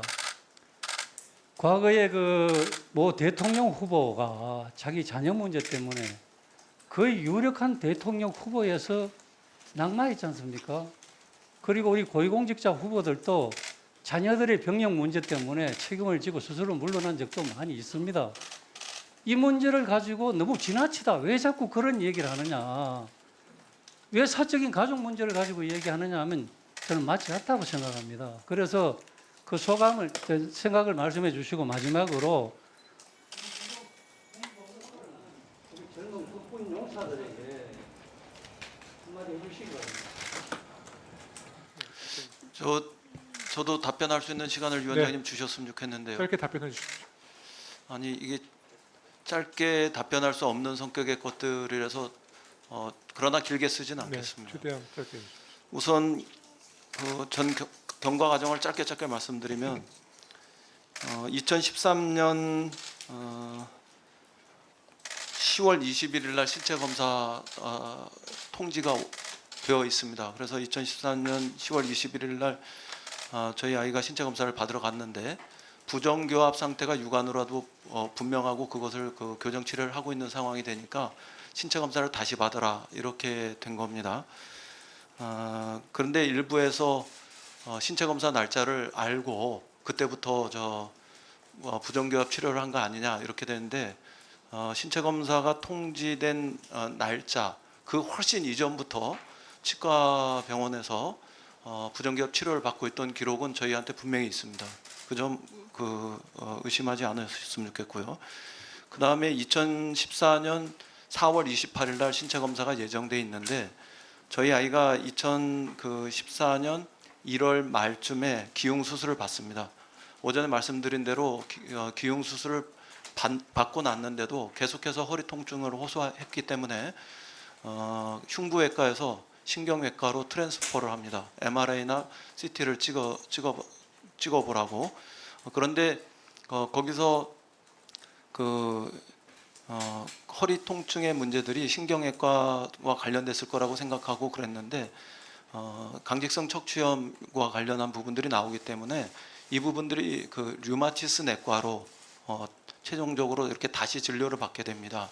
그런 과정에서 강직성 척추염을 최종적으로 확진된 거고, 그러니까 흉부외과에서 기흉 수술한 거하고 그 다음에 류마티스 내과에서 최종적으로 강직성 척추염을 확인한 거하고 이 두 가지가 4월 28일 날 신체 검사를 다시 받는 과정에서 참작이 된 겁니다. 그래서 당시에 4월 28일 날 병무청에서 그걸 가지고 병무청 자체에 CT 촬영을 합니다. 병무청 자체에서 CT 촬영을 하고 그 과정에서 병무청 소속의 군의관이 이것은 강직성 척추염 정도가 심하니까 5급 판정을 한다. 이런 과정으로 이어집니다. 그런데 이제 그 뒤에 계속 치료한 이력들이 있느냐 이제 이거를 확인하셔야 되지 않겠습니까? 그것은 계속 통원 치료한 이력이 있습니다. 근데 진료 기록 카드와 관련한 부분들이 아니고 병원에 통원 치료한 그 정도의 기록이라도 요청하시면 그거는 제가 제공할 수 있지만 그 진료 카드 자체를 완전히 다 내놔라. 그래서 거기서 뭐 어떤 그 무엇을 치료하고 무엇을 뭐 정도가 어땠고 뭐 이런 것까지 다 내라 이렇게 하시는 것은 사실 위원님들도 잘 모르시는 문제고 저는 더더욱이 그 모르는 문제입니다. 그런데 그 뒤에 사실은 2016년에 그 저희 아이가 다시 아마 제 기억으로는 2015년부터 군대를 갔으면 하는 이런 의사도 좀 있었고 저도 2016년을 앞두고 아이하고 이야기하는 과정에서 만약에 치료가 어느 정도 좀 더 호전된 상태라면은 그 상황을 가지고 다시 병무청에서 그 신체 검사를 받아보고 군대를 갈 수 있는 정도면 가보자 이런 것이 이제 저도 동의한 내용이고 아이는 그것을 스스로 원했기 때문에 아마 제출된 자료에 의하면은 병역복무 변경 신청서 여기에 자필로 자기가 현역 입영을 원하지만 안 되면 그 사회복무 그 당시에 공익근무 사회복무라도 했으면 좋겠다 이런 의사를 이렇게 밝힙니다. 그렇게 해서 아니 그렇게 말씀하시면 안 되죠. 된 게 아니죠. 요 부분은 제 아들과 이인영 관련해서 후보에 그렇게 대한 가장 핵심적인 너무 의혹을 오랫동안 제기하셨기 때문에 일방적으로 말씀해 대신 놓으시고 됐다고 그러시면 어떡합니까? 후보님 대신 좀 빨리 예, 그래서 제 아들이 질문을 6분 동안 혼자 하시지 않았습니까? 그러니까 추가 질의 간사님.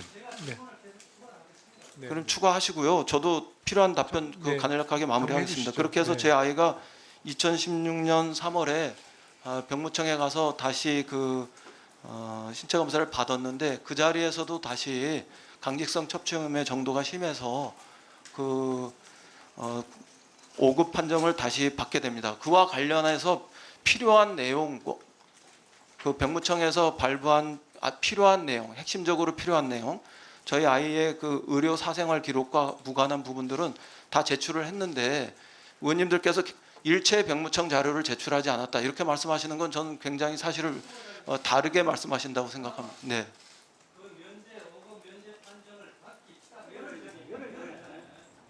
그 수십 톤 되는 무거운 물통을 자유자재로 들고 있습니다.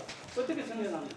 의원님도 그렇게 말씀하시면 안 된다고 생각합니다. 수십 통의 물통을 자유자재로 들었다니요. 그거 동영상 봤지 않습니까? 저도 맥주 한 박스를 둘이서 그것도 번쩍 들은 게 아니라 손을 내려서 같이 들었고요. 물통도 마찬가지로 둘이서 같이 옮기지 않았습니까? 그걸 어떻게 수십 통이라고 그렇게 왜곡하십니까? 그러니까 아마 그 야당 의원님들이 또 추가 질의를 하실 거고요. 네. 그래서 어떻게 수십 통이라고 그렇게 말씀하십니까? 그리고 그것이 수십 킬로까지 된다고 말씀하시는 것도 전 과하다고 생각합니다. 네, 우리 간사님. 그러면은 지금 이 자리에서 맥주 한 박스 갖다 놓고 그것이 정말 수십 킬로가 되는지 한번 확인해 보십시다. 네, 이 문제는 좀 중단해 주시고요. 다음 질의를 이어가겠습니다. 일상적 생활은 가능하지만 그 이상의 그 무리한 부분들이 어렵다고 해서 군에서 그렇게 판단한 거 아니겠습니까? 이따가 이인영 후보님. 네. 그다음에 마지막으로 의원님이 하신 말씀 중에서 지금도 군 생활을 열심히 하고 있는 이인영 후보님, 우리 그 젊은이들한테 정말 고맙고 감사하고 저도 군대 못 갔지만 제 아들도 같이 못 간 것에 대해서 한편에서 미안한 마음으로 더 많이 응원한다는 이런 말씀은 전해드리겠습니다. 네, 김석기 간사님 수고하셨고요. 우리 정진석 의원님의 의사진행 발언 있겠습니다. 얘기할게요. 우리 후보자한테 높아심으로 좀 말씀을 드리는데 그 연우 청문 후보자와 달리 지금 이인영 후보자의 청문을 받는 모습은 다소 좀 지나치게 예민하고 좀 불필요하게 격앙된 감정을 표출하는 것이 너무 잦아요. 꼭 그렇게 넘어갈 일이 아니라고 보거든요. 이 어떤 청문회든지 정책 문제와 신상 문제는 단골 메뉴로 물어왔던 거예요.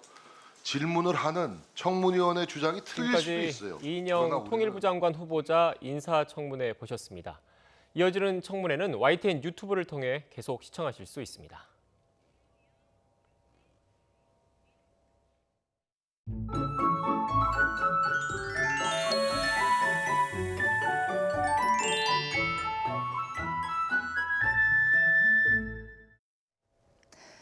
네, 전국 곳곳에 강한 비가 이어지고 있습니다. 특히 어제부터 지금까지 합천 가야산에 200mm에 가까운 많은 비가 왔고 부산에도 100mm가 넘는 강우량이 기록되고 있습니다. 현재 서해상으로 붉게 보이는 강한 비구름대가 바짝 다가와 있는 모습입니다. 이 비구름대가 중부지방으로 유입되면서 앞으로 중부 지역의 빗줄기가 더 굵어지겠습니다. 서해안과 남해안, 제주도의 호우주의보가 조금 전 새치를 기해서 서울로도 확대가 됐습니다. 또 앞으로 퇴근길, 서울 등 수도권에 강한 비바람이 불 것으로 보이는데요. 이들 지역에 현재 강풍특보도 함께 내려져 있습니다. 내일 새벽까지 수도권을 비롯한 전국 곳곳에 시간당 30mm의 장대비가 쏟아지겠습니다. 특히 남해안과 제주도에 시간당 50mm가 넘는 집중호우가 내리겠습니다. 주말인 모레까지 남해안과 동해안, 제주 산간에 250mm 이상의 큰 비가 오겠고요. 서울을 비롯한 전국에도 50에서 최고 150mm의 많은 비가 오겠습니다. 대비해 주셔야겠습니다. 기상센터였습니다. 더 뉴스 마치겠습니다. 이어서 뉴스큐가 방송됩니다. 시청해주신 여러분 고맙습니다.